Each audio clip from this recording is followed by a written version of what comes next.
नमस्कार. महाराष्ट्र योजना कॉर्नरमध्ये आपल्या सर्वांचे स्वागत आहे. आजच्या व्हिडिओच्या माध्यमातून आपण बघणार आहोत की 2026च्या अर्थसंकल्पात घोषणा करण्यात आलेल्या होत्या की शेतकरी कर्जमाफीच्या अंमलबजावणीमध्ये मोठ्या प्रमाणात विलंब होतो आहे.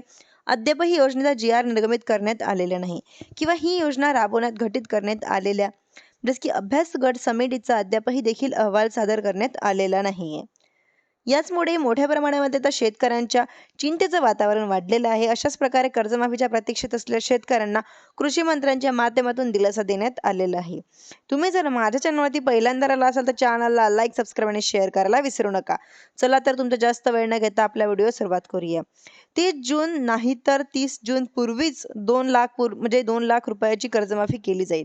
अशा प्रकारची म्हणजेच की कृषी मंत्र्यांच्या माध्यमातून पुन्हा एकदा माहिती देण्यात आलेली आहे. खरीपाच्या पार्श्वभूमीवरती राज्यांमध्ये खरीप हंगाम 2026-27 करता एक महत्त्वाची अशी आढावा बैठक राज्यस्तरीय कार्यशाळा पार पडलेली आहे. याच म्हणजेच की खरीपाच्या पार्श्वभूमीवरती खताच्या बियाण्यांची उपलब्धता शेतकऱ्यांच्या कर्जमाफीच्या संदर्भातील काही महत्त्वपूर्ण अशी कृषी मंत्र्यांच्या माध्यमातून देण्यात आलेली आहे.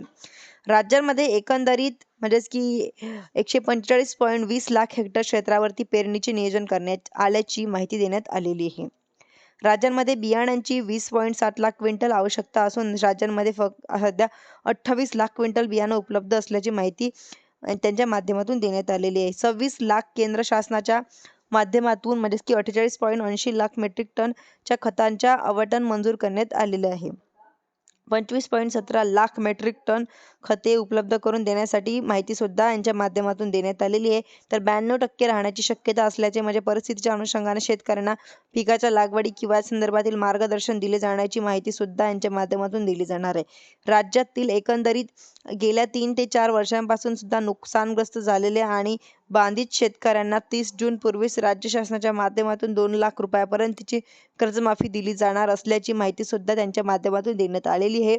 व परतफेड करणाऱ्या शेतकऱ्यांना सुद्धा 50,000 रुपयापर्यंत प्रोत्साहनपर अनुदान दिलं जाणार असल्याची माहिती सुद्धा दिलेली आहे. म्हणजेच की काल घेतलेल्या पत्रकार परिषदेच्या माध्यमातून देण्यात आलेली एकंदरीत या योजनेच्या संदर्भातील अभ्यास गट समितीचा अहवाल लवकरात लवकर सादर व्हावा. या योजनेचा जी-आर निर्गमित करावा जेणेकरून कोणते शेतकरी पात्र व कोणते शेतकरी अपात्र राहतील हे देखील सर्व शेतकऱ्यांना कळेल.